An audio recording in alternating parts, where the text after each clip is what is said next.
Hello guys, and welcome back to yet another video, and in this video I'm going to tell you how you can astral project tonight. To get the most out of this technique, I would definitely recommend having solid dream recall, so being able to remember your dreams every single night, at least one dream. So if you're not writing your dreams down and you don't have a dream journal, I would definitely recommend doing that for about a week, and that will make this technique a lot more effective. I also have a video on how to remember your dreams every single night if you haven't seen it, so definitely check it out if you are not remembering your dreams every single night. The reason why this works for out-of-body experiences is because it kind of tells us when we're actually going into REM dreaming sleep, and so we'll be able to target REM a lot easier. It also helps us remember our experiences, lucid dreams, and out-of-body experiences, so it's a good idea to build up your dream recall because that will increase your recall with what happens during sleep overall in general. Most of the techniques everybody talks about is setting your alarm for a specific time or getting 4.5 to 6 hours of sleep and then waking up, and we've definitely talked about that as well, and that's a great way to target REM, but one of the most effective ways I've found is actually practicing this in the morning. What I recommend doing is setting your alarm either 2 hours before you normally wake up, or you can try this after a full night's rest as well. I've definitely had lots of success with having a full night's rest and then just trying this technique after I wake up. The reason for this is because you don't immediately fall asleep like you do in a lot of techniques when you wake up during the night, and so you can carry a little sliver of conscious awareness into this light stage of sleep, which induces sleep paralysis, which is one of the main keys to inducing a lucid dream or an out-of-body experience at will. My favorite way to do this technique is to do this after a full night's rest. I will stay up for about 30 minutes to an hour, and then I will go lay back down on my back. I make sure that the room is completely dark, and if it's impossible to completely black out your room, try using a sleeping mask or something similar to a sleeping mask that covers your eyes but is still comfortable. The main thing you want to make sure is that when you close your eyes, there's no sunlight coming in through your closed eyes, it's just completely black. This helps your body induce natural melatonin and helps the body relax and get to sleep quicker. So after you wake up after a full night's rest, stay for about 30 minutes to an hour, lay on your back, make sure you have that sleeping mask or darken your room, and then you don't want to let your arms or legs cross when you're laying down, so lay on your back and spread out your limbs and just completely relax. You don't want your room to be too hot, you don't want your room to be too cold, you really want to make sure that you're as comfortable as possible. And one thing I like to mention for anybody who has experienced a float tank, it's also called a sensory deprivation tank, this is kind of the sensation that you want to be able to induce. You don't really want to hear too much, you don't want to see anything, and you want to completely be able to disassociate with your senses.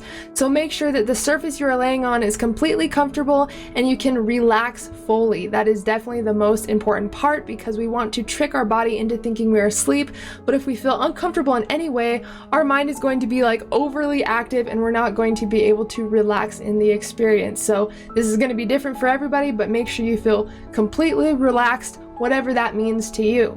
You want to take in a few deep breaths and completely normalize your breathing, and at this point you just want to relax. A lot of the time having a set intention to have an out-of-body experience kind of prevents us from having an out-of-body experience because our mind is so focused on looking for the sensations, or did we do it yet, are we getting close? So you kind of want to just clear your mind and just see this as a time to relax. Just tell yourself that you're meditating and you're just so happy to have this time to relax and just chill in bed. I found that that gives me more success than actively trying to have an out-of-body experience, so just clear your mind and completely relax and take a few deep breaths before you normalize your breathing. Now you just want to kind of tune out, you want to completely relax, and you're going to want to look for hypnagogic imagery. This is when you start to see lots of colors flowing behind your closed eyes, and this is a sign that your body is about to fall into sleep. So at this point, you definitely don't want to move around, you don't want to roll over. Remember, we want to try to do this on our back.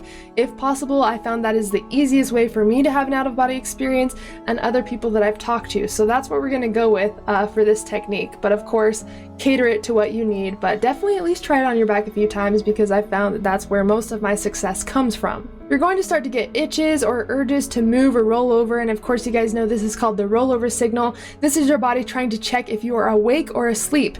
If we respond to these urges and we do itch or we do move or roll over, we're basically telling our body, hey, I am awake, and the body is not going to put us into the dreaming state or into sleep paralysis. So you basically want to trick your body into thinking you're asleep. So if you get urges to move or itch or roll over, try to stay still and just completely relax and focus focus on creating some sort of like dream scene or something that can kind of take away your attention from the physical sensations that you're experiencing. Now, some of you may go in and out of dreams, and that is a very good thing. That means that you are in REM, and if you can kind of come out of sleep every once in a while but keep your eyes closed, sometimes that will happen automatically, you don't really need to try, then you will automatically be able to go into sleep paralysis, which is in other words called the vibrational state. Sometimes this takes 30 minutes to get to, sometimes like 45 minutes, sometimes 15 minutes. It really does depend, but as long as you're relaxing, holding still, and seeing that hypnagogic imagery, you know that you're in the right direction. The vibrational state is going to creep up on you, and it's kind of like a domino effect. So for me, I start to feel my body get really, really heavy.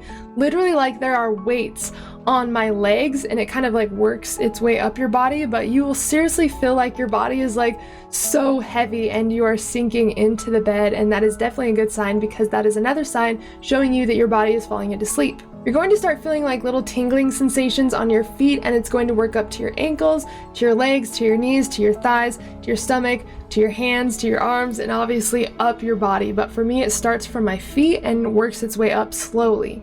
Now the colors that you're seeing underneath your closed eyes are going to get even more intense because basically when we see hypnagogic imagery, which is all those flashing colors and images that we see, it's basically our body processing dreams and information and getting ready to fall into sleep. So if you see this happening, this is definitely a good sign, and just completely relax and hold still. Try not to interact with what you see too much with your eyes, you know, like the colors you see. Don't try to like look around with your eyes closed because that could tell our body that we're actually awake, and it will take us out of the experience. Once you start to feel the heaviness and kind of like the tingling sensation all over your body, you're going to want to concentrate on the image of moving your body. You don't actually want to like move your physical body, but you want to imagine moving your physical body, and there's a few things that you can do here. For me, I like to imagine that my head is actually where my feet are in bed. Basically, you're wanting to disassociate from your senses. So if you imagine that you're actually laying the other way on your bed long enough, your brain is actually going to believe that you are actually laying that way, and you're going to be able to shift your consciousness to that point of view, which means that you are basically shifting your consciousness outside of your physical body and into your energy body. You can also imagine slipping out of your bed, or even like you're in a hammock. It's kind of weird. I did this a few times, just like imagining that I'm in a hammock, and you actually like really start to feel it. So if you feel yourself like swinging around or like something crazy is happening in your room, just stay calm. I've ruined it a couple times by assuming that like my mattress was tipping or like, so I don't know. The point is, it feels like very, very, very real.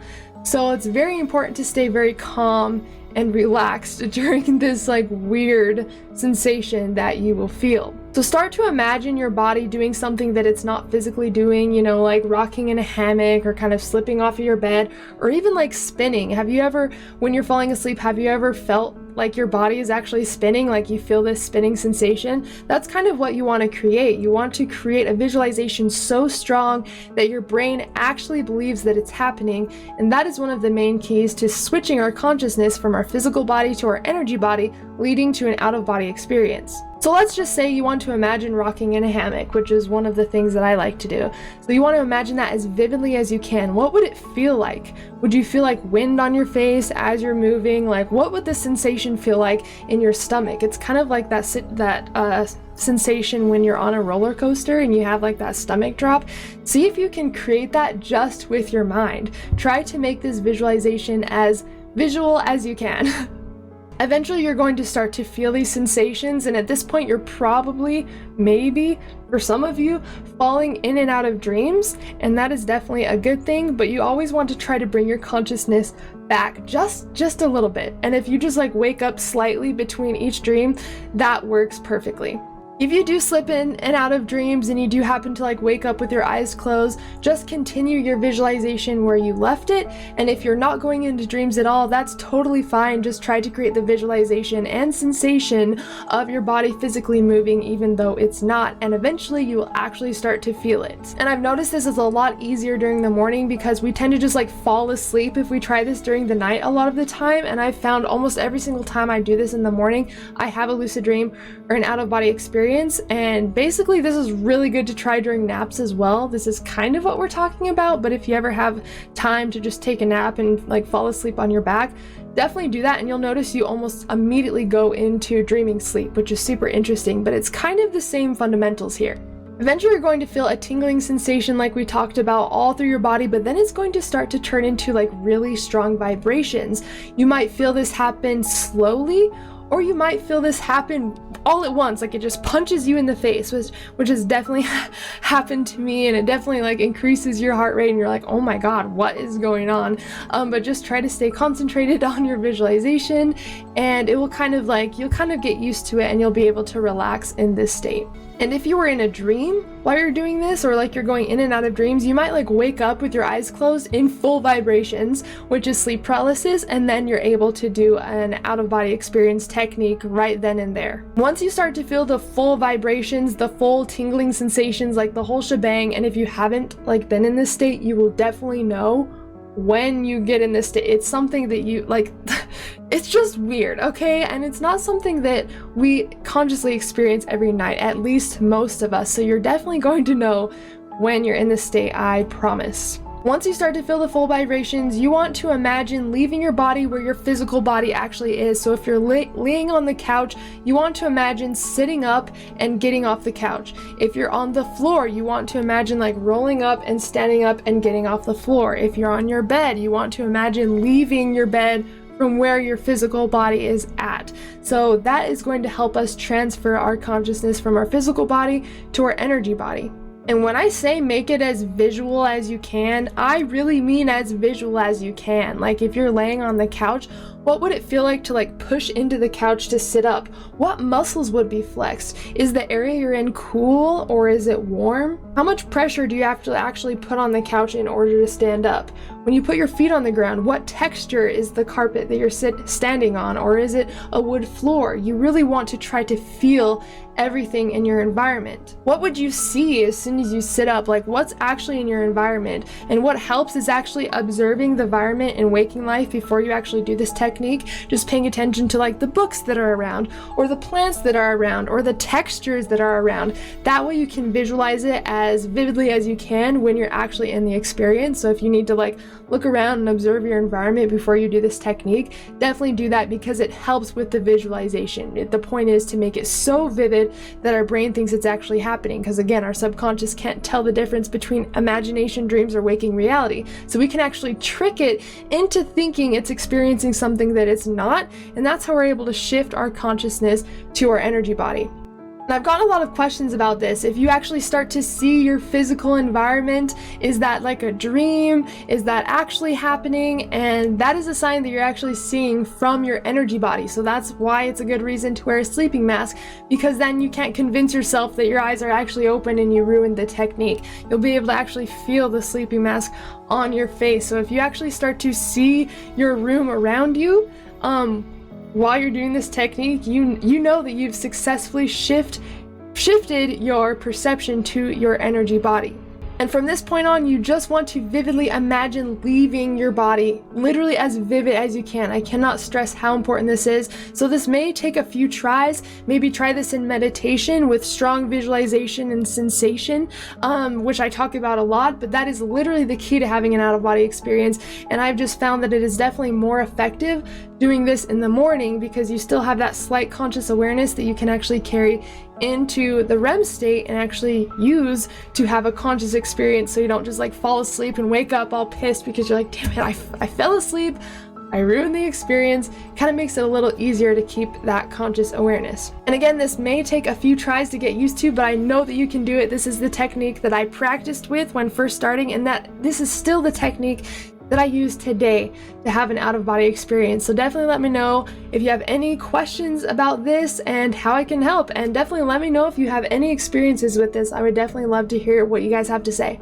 Alright guys, and that is all for this video. Thank you so much for joining. Again, leave any questions that you have down below and I will make sure to answer them. And if you want to join my 40-part lucid dreaming video course, make sure to check the link in the description and use code HALF-OFF, no spaces between, just half off, to get 50% off of the course and have a free one-on-one mentorship session with me. That way we can chat one-on-one and see what we can do to get you to accessing altered states of consciousness consciously. Alright guys, and that is all for this video. Thank you so much, and as always, I'm sending you endless love and endless lucidity.